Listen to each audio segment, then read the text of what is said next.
Captain Jake Martinez stood on the bridge of the USS Liberty, staring at the empty space ahead. His coffee had gone cold hours ago, but he barely noticed. Today was the day that would change everything between humans and the aliens who called themselves the Zephyrian Empire. "Captain, incoming transmission from the Zephyrian fleet," said Lieutenant Commander Ryan Kelly from his station. His voice carried the same nervous energy that had filled the bridge for the past 3 days. "Put it through, Ryan," Jake replied, straightening his uniform. Behind him, the bridge crew went silent. Commander Lisa Brooks moved closer to his chair, her tablet ready to record every word of this historic moment. The main screen flickered to life, showing the familiar form of Supreme Commander Vexter. The alien wore his usual environmental suit, which covered his entire body. For 6 months, no human had seen what the Zephyrians actually looked like beneath those suits. Today, that would change. "Greetings, Captain Martinez of the human vessel," Vextar said through the translator. His voice came out deep and threatening, exactly as it had during all their previous talks. "The time has come for the great revealing." Jake nodded carefully. "We are ready to proceed, Supreme Commander." As agreed, representatives from Earth are standing by to witness this moment. On Luna Base, Admiral Tony Walsh watched from the command center alongside dozens of military officers and scientists. Back on Earth, billions of people had stopped what they were doing to watch the live broadcast. This was the moment everyone had been waiting for. Dr. Amy Peterson sat in the scientific observation room aboard the Liberty, her hands gripping her notebook tightly. As Earth's top expert on alien life, she had spent months trying to guess what the Zephyrians might look like. Her theories ranged from insect-like beings to massive reptilian creatures. Nothing had prepared her for what was about to happen. "For too long, we have hidden our true forms from your kind," Starr continued, his words echoing through speakers across human space. "But no longer shall we show mercy through concealment. Today, you will see the Zephyrian Empire as we truly are. Today, you will understand why countless worlds have fallen before our might." Commander Brooks exchanged a quick glance with Captain Martinez. The build-up had been going on for weeks. Every conversation with the Zephyrians had included ominous warnings about their terrifying nature and fearsome appearance. The aliens seemed convinced that once humans saw their true forms, all resistance would crumble. "We have conquered 17 star systems," Vextar announced, his translator making every word sound like a death sentence. "We have brought mighty civilizations to their knees. We have made proud warriors weep with terror at the mere sight of us. And now, humans of Earth, you too shall know fear." Lieutenant Nathan Torres, monitoring the tactical display, watched as more Zephyrian ships appeared on his screen. Their vessels had strange, rounded shapes that human engineers had never quite figured out. Some looked almost like wheels, others resembled oversized spheres with tiny windows. The entire fleet had been gathering for this moment. "The environmental suits were a kindness," Vextar continued, raising what appeared to be a gloved hand. "We wore them to spare you the shock of seeing us too soon. But kindness has its limits. Prepare yourselves, humans. Prepare to witness the true face of the Zephyrian Empire." Jake felt his heart racing. Every protocol they had developed for first contact had led to this moment. Earth's best diplomats had worked around the clock to prepare for every possible scenario. What would they do if the aliens really were as terrifying as they claimed? How would humanity respond to creatures that had conquered 17 star systems through fear alone? "Supreme Commander," Jake said, formally, "humanity stands ready to see the Zephyrian Empire as it truly is." The alien leader nodded slowly. Round him, other Zephyrians began gathering. Jake could see at least a dozen figures in environmental suits, all preparing for the great reveal. The moment stretched on, tension building with each passing second. "Very well, Vexter," said finally. "Witness now the might that has shaken galaxies. Behold the terror that has humbled empires. Look upon the Zephyrian race in despair." The Supreme Commander reached up and began removing his helmet. Other Zephyrians did the same, their movements synchronized and dramatic. Jake found himself holding his breath along with everyone else on the bridge. "Okay." In the observation room, Dr. Peterson leaned forward, scientific curiosity overriding her nervousness. The helmets came off. The silence that followed was so complete that Seed could hear the soft hum of the ship's engines. On his screen, Supreme Commander Vextar stood revealed in all his terrifying glory. He was roughly 3 feet tall, covered in soft golden fur, with large dark eyes and small, rounded ears. His nose was tiny and black, twitching slightly as he breathed. When he opened his mouth to speak, Jake could see small, harmless-looking teeth. The Supreme Commander looked exactly like an oversized hamster standing on its hind legs. The other Zephyrians were equally fluffy. Some had brown fur, others were gray or white. One appeared to have stripes. They all stood proudly, their small chests puffed out, waiting for the screams of terror that they clearly expected to follow their revelation. Instead, the bridge of the Liberty remained absolutely silent. Jake stared at his screen, his mind struggling to process what he was seeing. The mighty Zephyrian Empire, the conquerors of 17 star systems, the terror of the galaxy, looked like they belonged in a pet store window with a sign reading "Adorable hamsters for sale." "Hello?" Vextar demanded, his small voice made artificially deep by the translator. "Are you not filled with dread? Do you not tremble before our terrible visage?" Captain Martinez opened his mouth to respond, then closed it again. What exactly was the proper diplomatic response to this situation? Dr. Amy Peterson pressed her hand firmly over her mouth, her shoulders shaking slightly. In the scientific observation room, she stared at the main screen where Supreme Commander Vextar continued to pose in what he clearly believed was a threatening manner. The small, fluffy creature had placed his tiny paws on his hips and was glaring at the camera with his large, dark eyes. "I repeat," Vextar said, his voice coming through the translator with artificial menace. "Do you not cower before our might?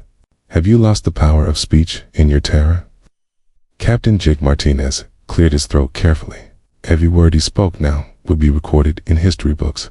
"Okay?" The first human response to seeing the true form of an alien empire. He had trained for years to handle first contact situations, but nothing in his preparation had covered this exact scenario. "Supreme Commander," Jake began slowly, choosing each word with extreme care. Your appearance is certainly memorable." Luna Base. Admiral Tony Walsh sat frozen in his command chair. Around him, military officers and scientists struggled to maintain their composure. "Okay." The main screen showed not just Supreme Commander Vextar, but the entire Zephyrian Leadership Council. 12 small, furry creatures stood in a row. Their environmental suits pooled around their feet like discarded costumes. Lieutenant Commander Ryan Kelly, monitoring communications from his station on the bridge, watched his console light up with incoming messages from Earth. The signals were coming so fast that his equipment could barely keep up. Social media networks across the planet were exploding with activity. "Captain," Ryan whispered, trying to keep his voice low enough that the Zephyrians would not hear. "Earth communications are going crazy. The internet is ... well, it's having a moment." Commander Lisa Brooks stood beside the captain's chair, her diplomatic training fighting against the urge to smile. She had spent months preparing for this first contact, reading every available report about the Zephyrian Empire, their military conquests, their advanced technology, their reputation for inspiring fear across the galaxy. None of it had prepared her for creatures that looked like they should be running on exercise wheels. "Perhaps," Vextar continued, beginning to sound frustrated, You do not understand the significance of what you are witnessing. We are the Zephyrian Empire. We have crushed the armies of the mighty Korgan Federation. We have made the proud warriors of Epsilon Ceti beg for mercy. We have brought entire civilizations to their knees with our terrible presence. Dr. Peterson finally trusted herself to speak without laughing. Supreme Commander, may I ask about your military tactics? How exactly do you, Tej? What methods do you use to achieve victory in battle? The small alien puffed out his chest proudly. We reveal ourselves to our enemies, and they collapse in terror. Our fearsome appearance has never failed to break the will of those who oppose us. Even our smallest warriors can scatter entire enemy battalions simply by showing their true forms. Lieutenant Nathan Torres, studying the tactical display, noticed something interesting about the Zephyrian fleet formation. The ships were arranged in patterns that looked almost playful rather than threatening. Their vessels continued to puzzle human engineers with their round, wheel-like designs and what appeared to be tiny VIEWPORTs back on Earth. Professor Helen Carter was providing live commentary for the Global News Network. She had managed to maintain her academic composure through the initial revelation, but now found herself struggling to find appropriate words. What we are witnessing, she said carefully to her television audience, is a truly unique moment in human history. The Zephyrian Empire has revealed themselves to be. They appear to be quite different from what we expected, based on their reputation. Her producer spoke in her earpiece. Professor, our social media team says the hashtag Space Hamsters is trending worldwide. We're getting millions of posts per minute. Supreme Commander Vexstar seemed to sense that something was not going according to plan. He moved closer to his communication device, his small face serious with concern. Captain Martinez, he said, your silence troubles us. Are you perhaps paralyzed with fear? This is a common reaction to witnessing our true forms. Many species lose the ability to speak coherently when faced with our terrible majesty. Jake exchanged a quick look with Commander Brooks. The diplomatic implications of this situation were staggering. How do you maintain respectful relations with a species that has clearly built their entire identity around being terrifying when they actually look like pets? Supreme Commander, Jake said finally, I assure you that we are not paralyzed. We are simply processing this new information. Your appearance is certainly unlike anything we expected.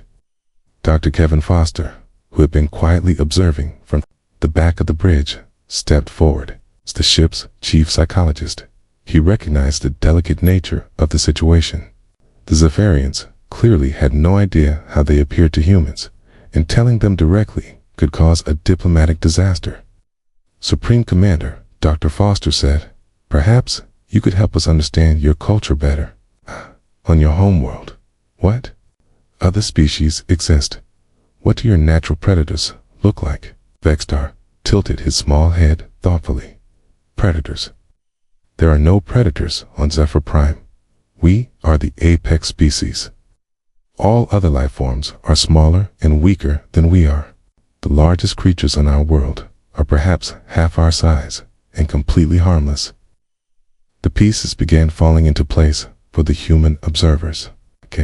The Zephyrians had evolved on a world where being 3 feet tall and having tiny teeth actually made them the most dangerous creatures around. Their entire understanding of intimidation was based on being the biggest, scariest things on a planet full of even smaller, cuter animals. Commander Brooks realized they were facing a cultural misunderstanding of cosmic proportions. The Zephyrian Empire had conquered other worlds not through superior military might, but because every species they encountered had the same reaction humans were having now. They were too adorable to fight seriously. We grow impatient, announced General Crixlon, another small, fluffy creature who served as the Empire's military advisor. Why do you not flee in terror? Why do you not surrender immediately upon seeing our dreadful forms? The general attempted to demonstrate his ferocity by baring his tiny teeth and making what he clearly thought was a threatening growling sound. The effect was somewhat diminished by the fact that he looked like an angry hamster and sounded like a squeaky toy. Lieutenant Commander Kelly's communications console was now flashing constantly with incoming messages from Earth. The entire planet seemed to be watching and reacting to the unfolding situation. Captain, Ryan reported quietly. I'm getting reports that pet stores across Earth are experiencing a sudden run on hamsters. Also, someone has already created a children's cartoon based on the Zephyrian Empire. It's called The Fluffy Conquerors, and it's somehow already been viewed 50 million times. Jake Martinez took a deep breath and prepared to respond to the increasingly frustrated alien commander. This was definitely not covered in any first contact manual he had ever read. General Crixlon paced back and forth on the Zephyrian command ship, his small paws clicking against the metal floor. His fur was standing on end, which made him look even more like an agitated pet hamster. The other members of the Zephyrian Military Council watched him nervously as he muttered to himself in their native language. Supreme Commander, General Crixlon said finally, turning to face Vexstar. I believe the humans are using advanced psychological warfare against us. Their complete lack of fear can only mean one thing. They have mental defenses beyond anything we have encountered before. On the bridge of the USS Liberty, Captain Jake Martinez was trying very hard to maintain diplomatic protocol. The situation had become increasingly difficult as the Zephyrians grew more frustrated with humanity's apparent fearlessness. What made it worse was that the aliens had no idea why their intimidation tactics were failing. Captain, Commander Lisa Brooks whispered, we need to address this situation carefully. They clearly believe their appearance should terrify us, and our reaction is confusing them. Dr. Kevin Foster stepped closer to the captain's chair. Sir. I think I should try to explain human psychology to them. The concept of finding things cute rather than scary might help bridge this gap. Jake nodded slowly. Go ahead, Doctor, but be very careful with your words. Dr. Foster moved toward the communication screen where Supreme Commander Vexter waited with obvious impatience. The small alien had begun tapping his tiny foot, a gesture that somehow made him look even less threatening than before. Supreme Commander, Dr. Foster began. I would like to explain something about human psychological responses. You see, when humans encounter certain physical characteristics, we experience what we call cute aggression. This means that instead of fear, we feel a strong desire to protect and care for creatures that have large eyes, small stature, and soft features. Vexstar stared at the human doctor with his large, dark eyes. Cute aggression. This is a form of mental warfare. No, sir, Dr. Foster replied patiently. It's a natural emotional response. When humans see creatures that look like you, our instinct is not to run away in fear, but to find you adorable. The word adorable seemed to hit the Zephyrian leadership like a physical blow. General Crixlon stopped pacing and stared at the screen in shock. Several other alien officers made small squeaking sounds that their translators rendered as expressions of outrage. Adorable. Supreme Commander Vexter repeated, his voice rising to an even higher pitch. We are the terror of 17 star systems.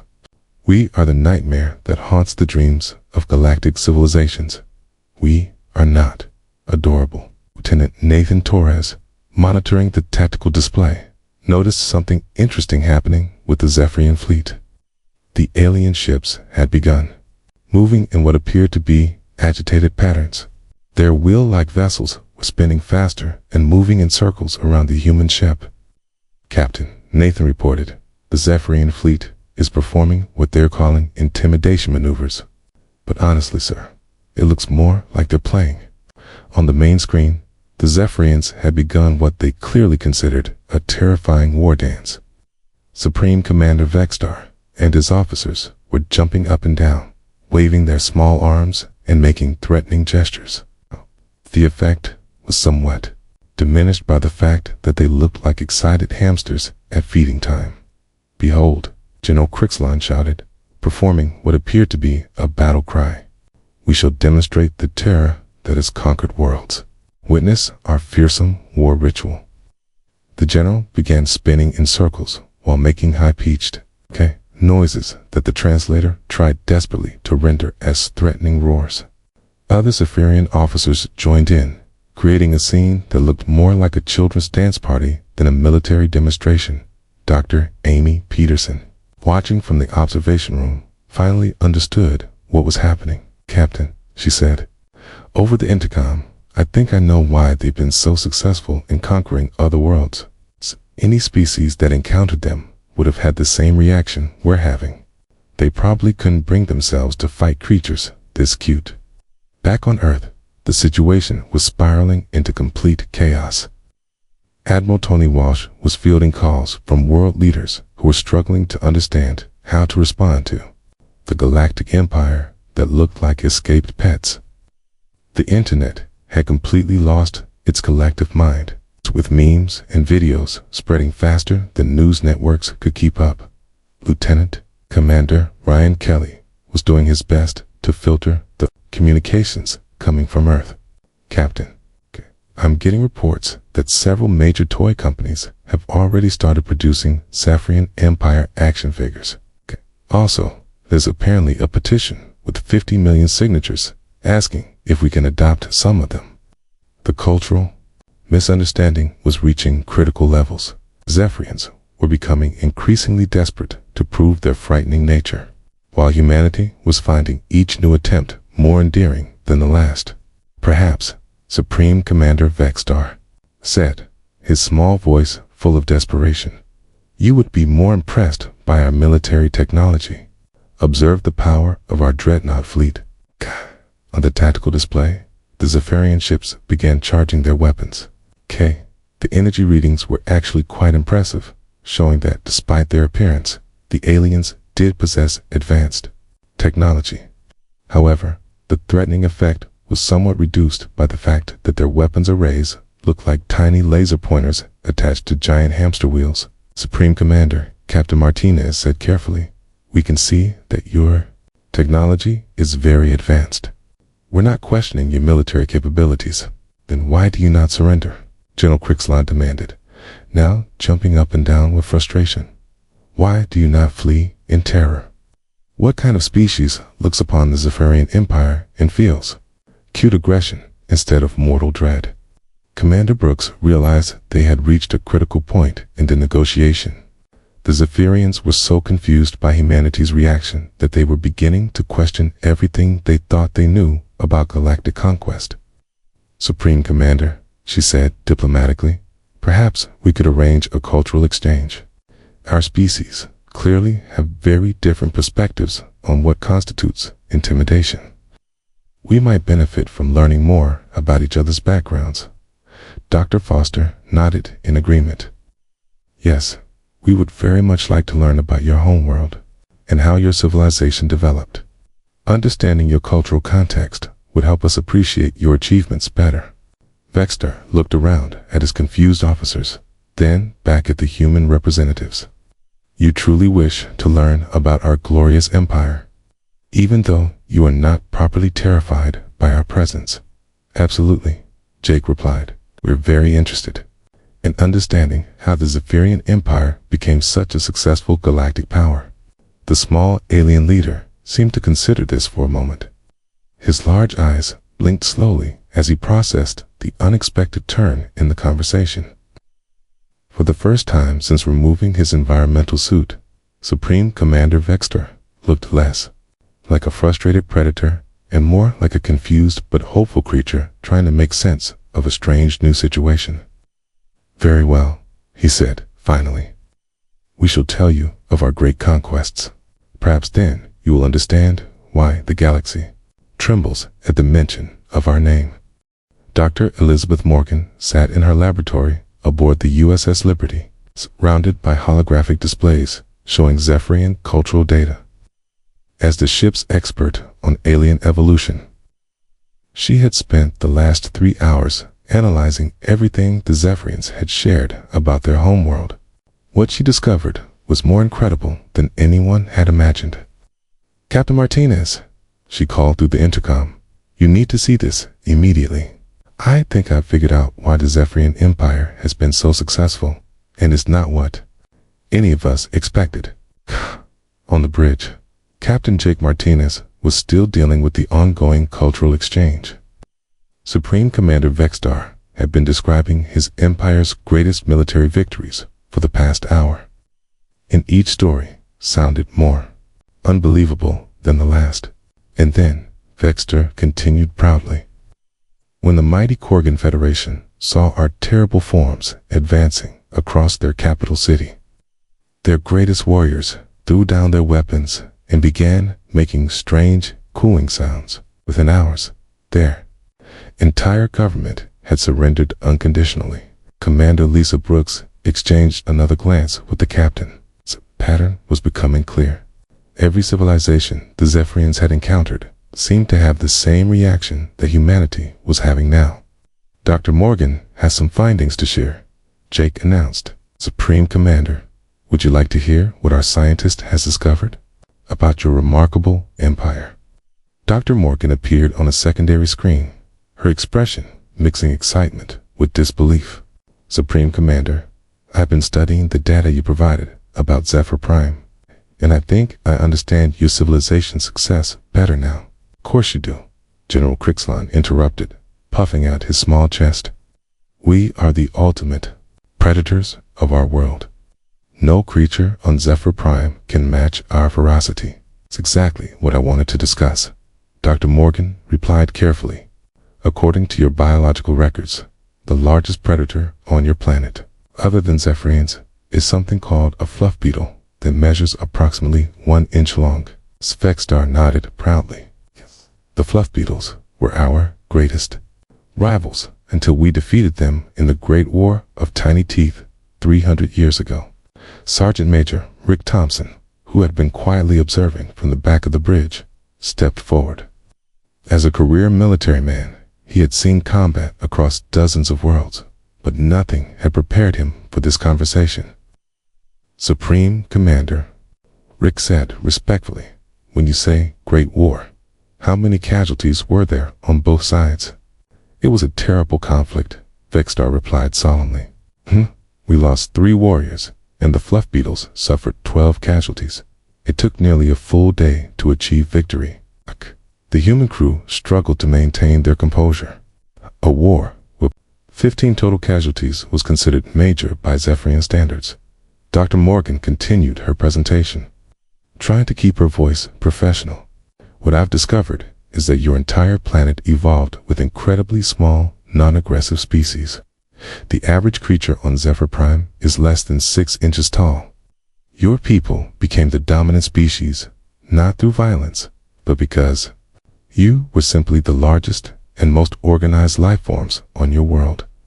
Lieutenant Nathan Torres pulled up the tactical analysis of Zephyrian military records. "Captain, their battle reports are fascinating. Most of their conquests seem to involve the enemy forces immediately requesting to become pets or companions, rather than fighting." Supreme Commander Vexstar looked confused. "Pets? We do not understand this term." Dr. Kevin Foster stepped forward to explain.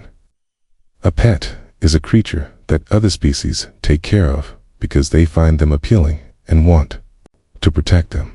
On many worlds, when species encounter something small, furry, and harmless looking, their instinct is to adopt and care for it rather than fight it." The revelation hit the Zephyrian leadership like a thunderbolt. General Crixlon's small mouth fell open, and several other officers began making distressed, squeaking sounds. Vexstar said slowly that other species did not surrender because they feared our terrible might. They surrendered because they wanted to take care of us." "I'm afraid that appears to be the case," Dr. Morgan confirmed gently. "Your empire succeeded, not because you're frightening. right? Because every species you encountered found you irresistibly adorable. Captain Martinez called a private conference with his senior staff while the Zephyrians processed this information. Commander Brooks, Dr. Foster, and Dr. Morgan gathered around the captain's ready room table to discuss the implications. "This changes everything," Brooks said quietly. "Their entire civilization is built on a fundamental misunderstanding of why they've been successful." Dr. Foster nodded.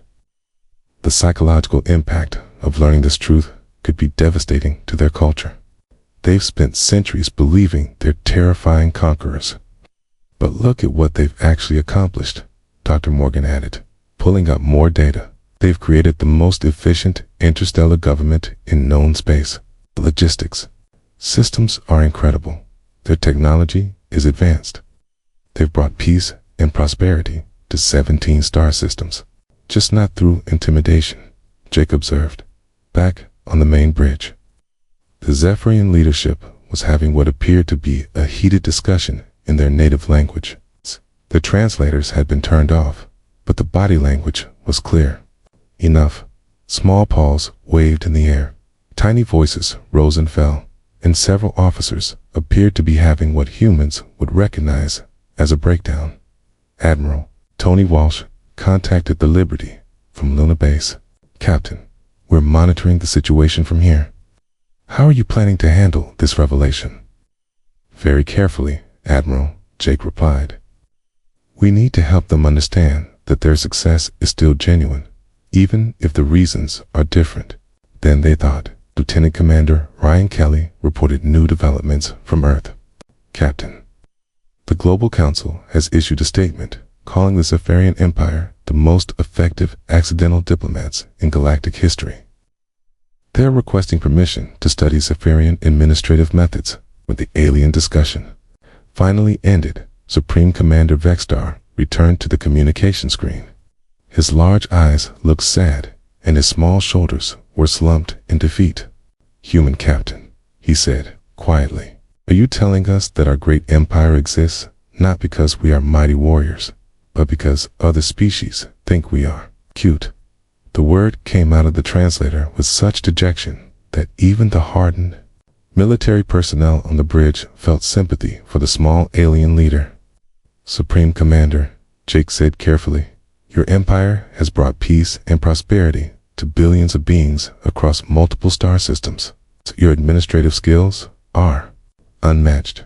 Your technology is impressive. Your people are clearly intelligent and capable. Does it really matter why other species initially chose not to fight you?" Vexstar considered this for a long moment. "But we are not the terrifying conquerors we believed ourselves to be." "No," Dr. Morgan said gently, "but you might be something even better. You're natural peacemakers. You've created the largest peaceful empire in galactic history." General Crixlin, who had been unusually quiet, finally spoke up. "What does this mean for the Zephyrian Empire? What do we do with this knowledge?" It was a question that would determine the future of human-Zephyrian relations, and possibly the fate of the galaxy's most accidentally successful civilization. Lieutenant Colonel Diana Murphy arrived on the USS Liberty 3 days after the Great Revelation. As one of Earth's top experts in interspecies psychology and military strategy, she had been called in to help solve what diplomats were now calling the Zephyrian crisis. The small alien empire was falling apart. Supreme Commander Vexstar had not spoken publicly since learning the truth about his people's success. General Crixlin had locked himself in his quarters and refused to come out. Across the 17th conquered star systems, Zephyrian administrators were questioning everything they had ever believed about themselves. "Captain Martinez," Diana said as she stepped onto the bridge, "what's the current situation?" Jake looked tired. He had spent 3 sleepless days trying to prevent a diplomatic disaster. "The Zephyrians are in complete shock. They're talking about dissolving their empire and returning to their homeworld in shame. Some of their colonies are already experiencing government breakdowns." Commander Lisa Brooks added, "The worst part is that other species in their empire are panicking too. They've come to depend on Zephyrian administration. Without it, some of these systems could fall into chaos. Diana nodded thoughtfully. She had studied the situation during her journey to the Liberty, and she believed she had a solution. Has anyone tried explaining to them what they've actually accomplished? Dr. Kevin Foster looked puzzled. We've told them their empire is successful and peaceful. That's not what I mean, Diana replied. Has anyone explained to them what real military conquest looks like, what actual terrifying warriors do to the civilizations they defeat? The question hung in the air for a moment. Captain Martinez realized where she was going with this. You want to show them human military history. Exactly, Diana said. And then I want to show them what they've created instead. Colonel Jason Edwards, who had arrived with Diana, stepped forward. As a military strategist, he had spent years studying different forms of warfare and conquest. The Zephyrians think they've failed because they're not scary, but they've succeeded at something much harder than conquest. They've created genuine peace. An hour later, Supreme Commander Vextar agreed to a conference call. He appeared on the main screen, looking smaller and sadder than ever. His normally proud posture was gone, and his large eyes seemed filled with disappointment. Commander Vextar, Diana began, I'd like to show you something. With your permission, I'd like to share some information about how other species handle military conquest. The small alien nodded listlessly. Very well. Show us how real warriors behave. Diana activated a holographic display showing carefully selected historical data. She began with basic information about human warfare, explaining concepts like total war, civilian casualties, and occupation forces. The Zephyrians listened with growing confusion. When humans conquer territory, Diana explained, we often destroy infrastructure, displace populations, and impose our culture by force. The conquered people usually resist for years or even generations. General Crixlon, who had finally emerged from his quarters, stared at the display in shock. But why would you destroy the places you wish to control? How can you govern people who hate you? That's exactly the point, Colonel Edwards said. Traditional conquest creates hatred and resistance. It requires constant military presence to maintain control. Most empires built through fear eventually collapse because the conquered people never stop trying to rebel. Dr. Amy Peterson joined the conversation from the observation room. Supreme Commander, can you tell us about resistance movements in your empire? How many rebellions have you had to put down? Vextar looked confused. Rebellions? There have been no rebellions. Why would anyone rebel against us? How many military bases do you maintain in conquered territories? Diana asked. Military bases? General Crixlon replied. We have administrative centers, but no military presence. It has never been necessary. The truth began to dawn on the Zephyrian leadership. Diana continued her presentation, showing them statistics about their own empire that they had never considered before. Your empire has the lowest crime rates in galactic history, she explained.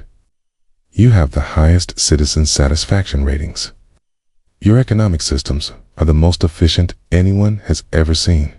Trade flows freely between all your worlds.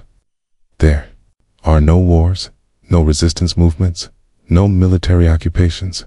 Commander Brooks added, do you realize that most empires spend 60 to 70% of their resources on military control? Your empire spends less than 5% because you don't need it. Supreme Commander Vextar sat quietly for a rebile. Sydney, heart, earring. Today, I just know it's gonna be a really good day, because I'm gonna start out and start my word. My one, my silum, sav, my sav, one, sav, well, y, s, ek, ed, I, ed, I,